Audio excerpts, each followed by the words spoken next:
Negara tercinta Indonesia. Negara dengan luas wilayah sebesar 5.180.053 km persegi dan memiliki 17.499 pulau yang dihuni oleh jutaan penduduk tentunya tidak bisa lepas dari isu-isu sampah. Sama halnya dengan negara lain di dunia yang juga memerangi masalah yang sama, yaitu sampah. Pada tahun 2022, sebanyak 275 juta orang yang tinggal di Indonesia menghasilkan sekitar 19 juta ton sampah. Wah, ternyata jutaan sampah yang terkumpul tadi memiliki beberapa jenis loh. Ada apa aja sih? Yang pertama ada sampah organik. Sampah ini itu mudah terurai di alam dengan sendirinya. Sampah ini berupa bahan basah yang tidak tahan lama dan cepat membusuk. Sampah organik sendiri berasal dari sisa makanan, daun kering, sayuran, kotoran hewan, dan masih banyak lainnya. Sampah organik punya julukan yaitu sampah ramah lingkungan karena dapat bermanfaat untuk bahan pembuatan pupuk tanaman seperti pupuk kompos dan juga pupuk kandang. Yang kedua ada sampah anorganik, di mana jenis ini itu susah untuk membusuk. Contohnya botol kaca, plastik kemasan, kaleng bekas, dan juga besi berkarat. Jika sampah anorganik ini tertimbun di tanah dalam jangka waktu yang lama, maka dapat berpotensi menyebabkan kerusakan unsur-unsur di tanah sekitarnya. Dampaknya, hewan dan tumbuhan yang bertempat tinggal di dalam tanah lama-kelamaan akan hilang. Dan hal ini dapat memicu terjadinya lapisan tanah yang gersang bahkan tidak subur. Jenis sampah yang terakhir yaitu B3 atau bahan berbahaya dan beracun. Jenis ini tentunya mengandung zat beracun dan sangat berbahaya. Secara tidak langsung maupun langsung dapat merusak lingkungan dan juga dapat mengganggu kesehatan loh.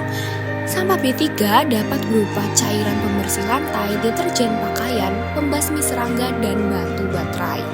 Nah, itu tadi penjelasan mengenai ketiga jenis sampah. Sangat berbeda, bukan?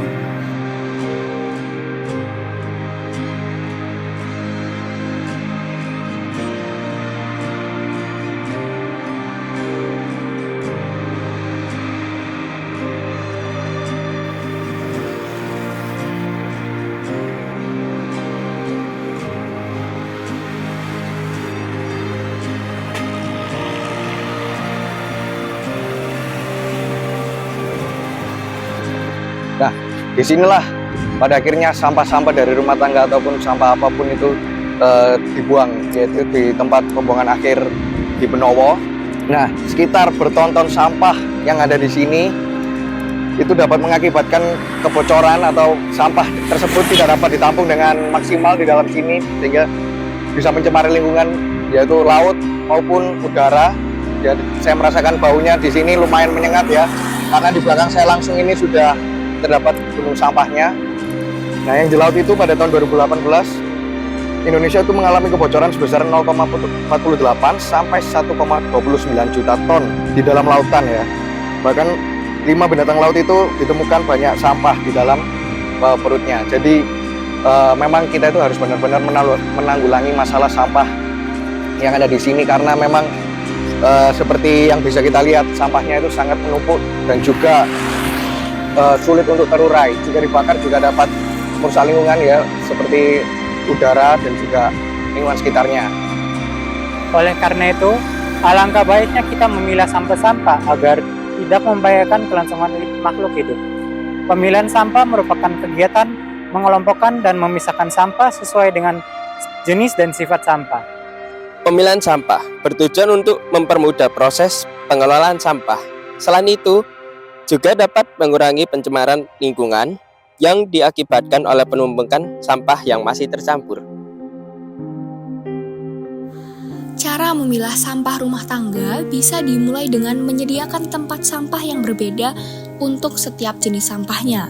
Contohnya, tempat sampah berwarna hijau untuk sampah organik, tempat sampah berwarna biru untuk sampah anorganik, dan juga tempat sampah hitam untuk sampah B3 atau residu. Nah, setelah memilah, sampah dapat dibuang ke tempat yang sesuai. Dan sampah organik sendiri bisa dibuat komposter di taman rumah, sedangkan untuk sampah anorganik bisa diserahkan ke bank sampah atau petugas daur ulang. Dan sampah residu seperti baterai atau lampu dapat dikirimkan ke tempat pengolahan khusus.